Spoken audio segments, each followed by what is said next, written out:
Je sais pas si la peinture derrière toi est bien accrochée.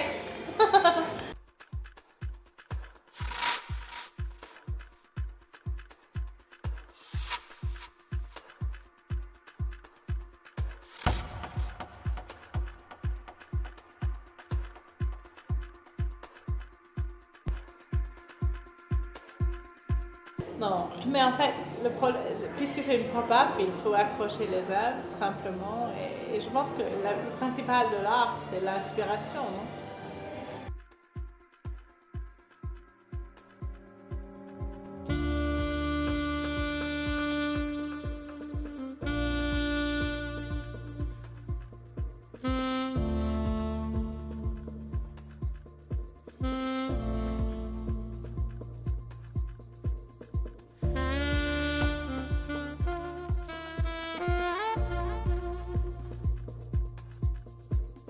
Alors, cette fois, j'ai un petit assortiment d'artistes indiens, vietnamiens, birmans et ce sont des artistes que j'ai rencontrés. Je suis allée les rencontrer un peu dans mes périples à travers le monde. Moi, je suis Pia Copper, je suis curatrice et j'essaie d'aider les jeunes artistes que je rencontre.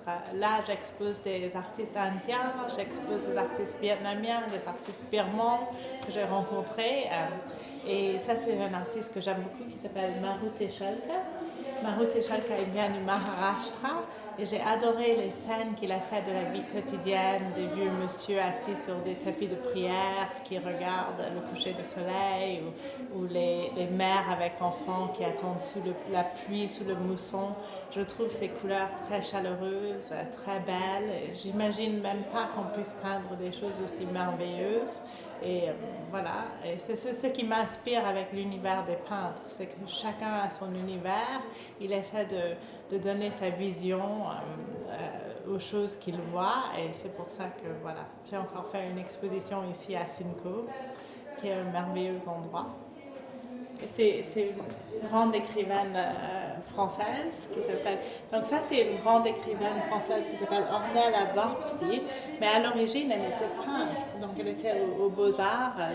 Et j'adore ces peintures qui sont l'univers un peu ensorceleur de l'enfance avec cette jeune fille dans les arbres ou ces enfants qui se racontent des petits secrets. Elle écrit aussi des merveilleux livres que j'aime beaucoup.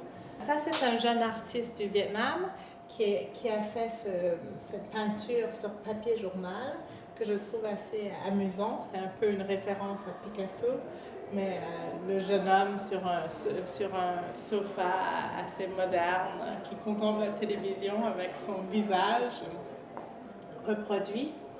Et là, c'est Q Win, c'est un artiste birman qui vient de la région de Rangoon. Alors c'est un peu la politique, parce que vous avez le jeu d'échecs, c'est un peu le jeu d'échecs du peuple et du gouvernement qui sont en perpétuelle lutte les uns contre les autres.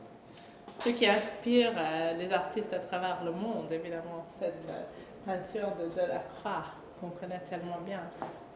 Là, vous avez un jeune artiste que j'adore parce qu'il a fait que les paysages de nocturne à Pékin. Et il a peint ce jardin d'enfants qui, la nuit, a un aspect un peu onirique et un peu effrayant. J'aime beaucoup ce peintre.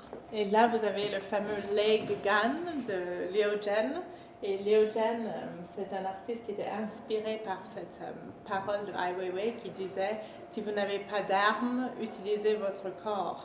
Et du coup, il a fait cette série graffiti à l'encre, donc utilisant une technique très chinoise pour la changer un peu, pour un geste un peu politique et déjà un peu coquin aussi parce qu'il est nu, etc. Mais c'est très intéressant. Jeune artiste encore, Li Yijun. Li Yijun, c'est un artiste de Pékin aussi, mais qui a fait ce tableau qui paraît simple, mais c'est un couple qui s'enlace, mais cette caresse, c'est dans un imperméable, alors il y a un côté un peu humoristique, on voit bien, c'est les rues de Pékin ou de Shanghai sous la pluie, voilà. C'est assez drôle. Ça, c'est un jeune artiste indien qui s'appelle Ajay Sharma et c'est l'atmosphère de la ville. Donc, il y a cette composition de peuple en mouvement et des taxis jaunes de la ville de Bombay.